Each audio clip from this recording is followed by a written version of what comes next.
After the divorce, my mom put a no contact order on my dad. He wouldn't stop drinking, and he becomes extremely aggressive, belligerent when he's drunk.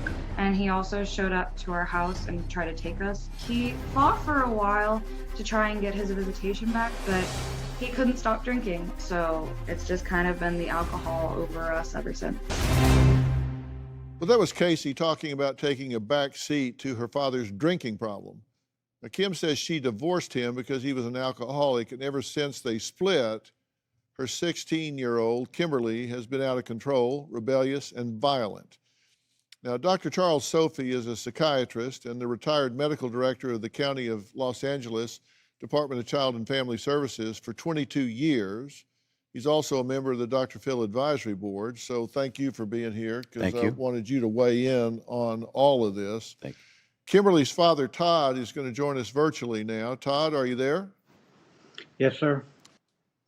I'm trying to find somebody in here that has been a responsible adult in Kimberly's life. It sounds to me like that's kind of a futile attempt. You and Kim separated at 7, divorced at 8, got back together at 10, split again at 11. Would you like me to You've tell drugged these kids through hell and back. No, that's not true. I found out or realized I was an alcoholic when I got a divorce. I guess before that I was a functioning alcoholic. So where are you in your children's life now? You know what? I'm wherever I can be. When I brought her up here, her mother just stopped her off in the driveway. I never even saw her mother. I relapsed after she'd been there a month, just for a couple of days, but Kimberly called her mom and said, I want to go back. So, Yeah, because you know, I have my problems, choke me out. but I've Go been ahead, seeing Kimberly. counseling. Speak up, Kimberly.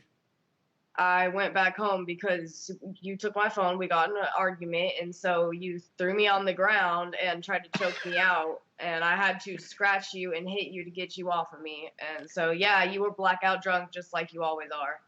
So No, I'm not blackout drunk. I remember everything. Oh, then why? And what had happened? I called when Casey I took her and phone. I can go with her mother on this. When you take her phone, it's like taking a piece of her heart away from her body. She goes ballistic and just flails at you. I also tried to block her swinging, and when she wouldn't stop, I pinned her down by the back of the neck. I never choked her. Okay, so you're the hero in this story then. I'm no damn hero, Dr. Phil. I'm not trying to play it. Well, sounds like you are. But now, did you guys go to a liquor store this weekend? Yes, we did. And whose idea was that? Me and our older sister decided to do that, who's 21. Is that all right? No, it's not all right. If you want to know, Why? hell no, it's not all right. She's Let me tell you what. He Are was you drunk kidding and me? Was that a entire serious time question? passed Did you out. ask me a serious Yeah. question? If she's 21 and can buy liquor, what's wrong with that? Oh, what's wrong with that? How much time do you have?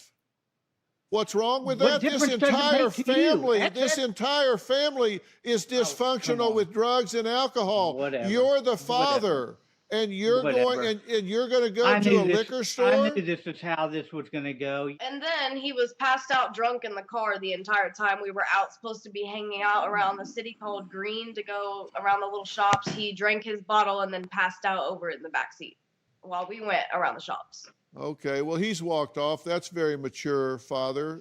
And he has the audacity to ask me what's wrong with that. Are you kidding me?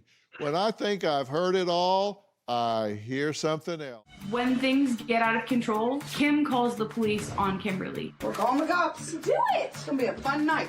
And I don't agree with that being a substitute for parenting. When Kim gets overwhelmed, she asks other people to step in and take over for her. She will send her to live with Casey. She will call me, or before she sent her to live with the neighbors. Kim needs to step up and be the mom that Kimberly needs.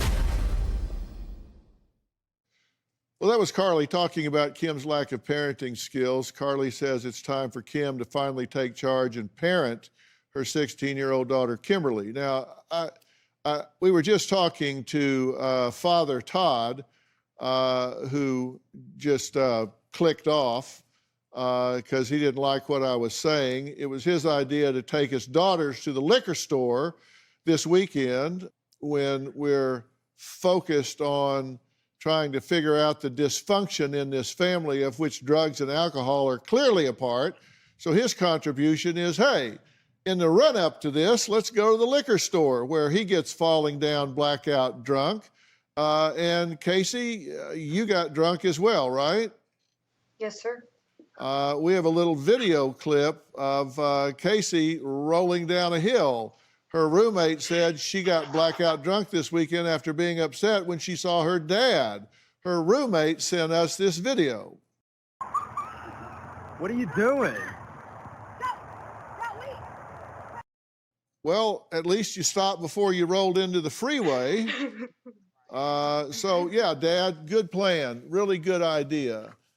Now, look, Actually, I that got to was the start next weighing in here for a minute, because Kimberly, I do not endorse hardly anything that you're doing, but I don't ask myself why you're doing it. I ask myself, why not?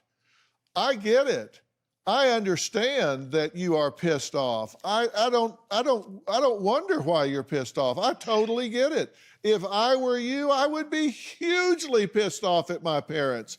I totally understand why you are. I understand why you're doing what you're doing and making the choices that you're making.